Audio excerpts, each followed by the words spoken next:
The damsel had been taken to a volcano. What does Mario do? Grab a power-up, run through perilous environments, and fight a boss battle, of course. But what if this time the princess wasn't Peach? Well, here's a look at one possibility. With all new characters and an evil plan hatched by an unexpected villain. Let's play Mario and the Firesnake Fortress. It's a bright and beautiful day in the Mushroom Kingdom. So naturally, Mario is hungry. And after finding a toadstool to sit on, he eats a gigantic plate of spaghetti topped with meatball-sized hills of Parmesan cheese.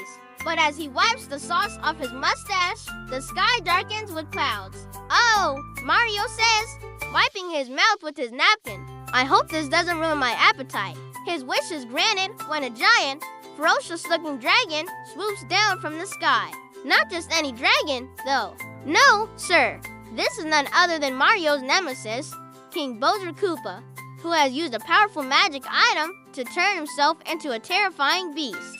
And as he lands in front of Mario, he lets out a loud, commanding roar. Then he opens his mouth and breathes not just fire, but a massive blast of hot, fiery breath that smells like brimstone and spoiled milk. Yuck! Mario exclaims, pinching his nose. What kind of dragon are you? You can't breathe fire without cooking your own face. Bowser ignores him, snatching up the stunned toad in his claws and taking off towards his lair. Hey, what are you doing? Mario yells, jumping off his stool. Put that guy back and get ready to rumble. Bowser smirks. You came alone, mustache man, so I have no choice but to crush you. He tosses the toad aside and prepares to land. But if you really want the toad or the princess, come get her yourself. He drops a singed note before taking off. The note reads, if you want the queen, come get her, mustache man, B. Mario looks from the note to the fleeing Bowser and back again. Well, Mamma Mia, here we go again. Mario runs to the spot where Bowser dropped the note, picks it up and starts reading. To the Firesnake Mountain, that is where you will find me. Before throwing the note away, Mario looks to see where the dragon went. It flew west, heading to the direction of the setting sun. Firesnake Mountain, eh? Mario asks himself. That sounds like a fun place to visit. He sets off, following Bowser's directions. The path to the mountain is long and treacherous.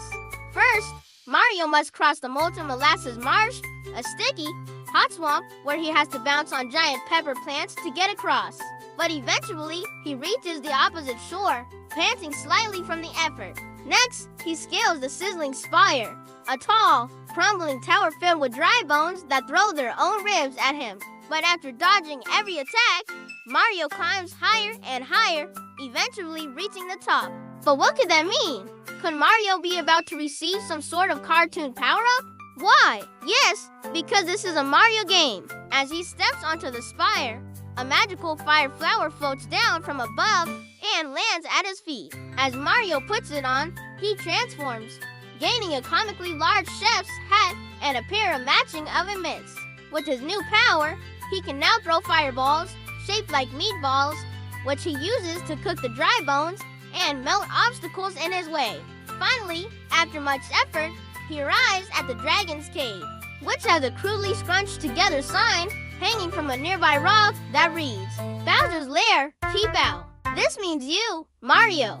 The entrance itself looks like a giant, slobbering mouth, and smoke comes out of its sides.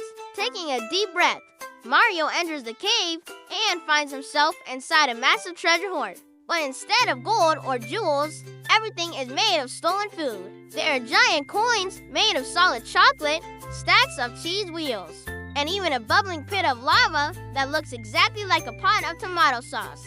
Did this dragon rob an Italian restaurant? Mario asks himself. Suddenly, he hears a voice. Looking for something, mustache man. Bowser swoops down from above, landing in front of Mario. Oh, there you are. He gestures behind him with his claw. So how about I give you a tour of my humble abode? Mario shakes his head. Yeah, I'm not interested in seeing anything right now. Just tell me where's the queen, and I'll take her back myself. Oh, you mean Bean? Bowser chuckles. Well, she's here somewhere. He points up with his claw. And if you want her back, you're gonna have to go through me first. Mario nods and cracks his knuckles. No problem. He runs past the dragon and jumps onto one of the chocolate coins. Looks like we got ourselves a boss battle. Phase 1, Fire Breath. Dragon Bowser breathes a stream of fire. Mario has to use moving platforms, giant floating meatballs, to dodge and get closer. The dragon spins round, trying to smash Mario with its spiky tail. Mario has to time a jump perfectly to stop on the tail, making Bowser yell. Phase 3, Sky Swoop. Bowser takes to the air inside the cavern, swooping down at Mario. Mario uses his fire flower to launch meatball fireballs at his snout.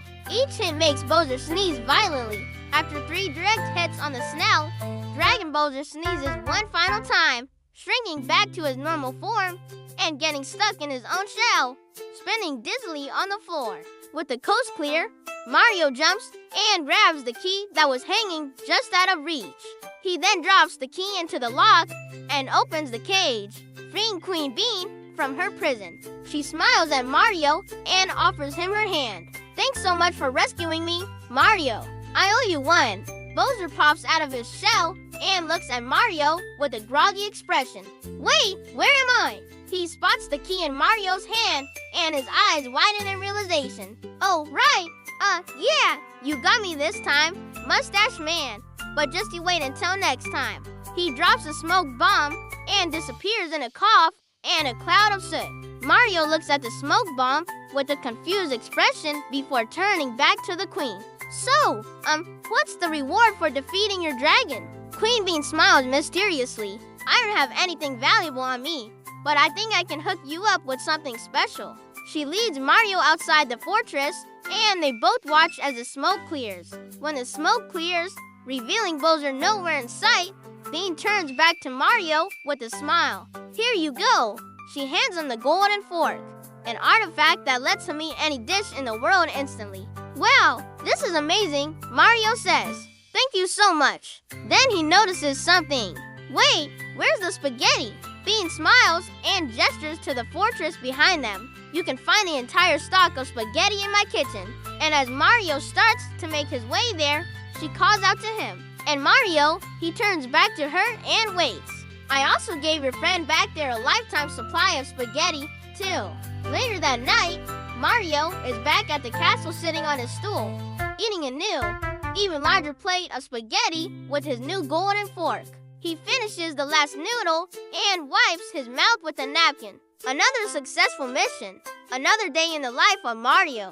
He lays back, relaxing until suddenly a large shadow falls across him. Looking up, he sees a very angry Bowser standing above him. You may have won this time, Mustache Man, Bowser growls. But I'll be back, and then I'll show you true evil. Evil, Mario says flatly, like wearing socks with sandals. Bowser recoils in horror. How dare you insult me? Prepare to meet your doom. He fires a fireball at Mario, who simply dodges out of the way. Why did I agree to team up with a guy named Bowser again? Mario wonders out loud. And with that, our story ends. The end. It's me, Dot. Thanks for watching. If you enjoyed this adventure, be sure to follow so you don't miss any more episodes. To help keep these videos free, please consider supporting us through our support page. In addition to helping the channel, you'll get cool perks like exclusive videos, a patron-exclusive server, and more. So, what are you waiting for? Go check it out. And as always, thanks for watching.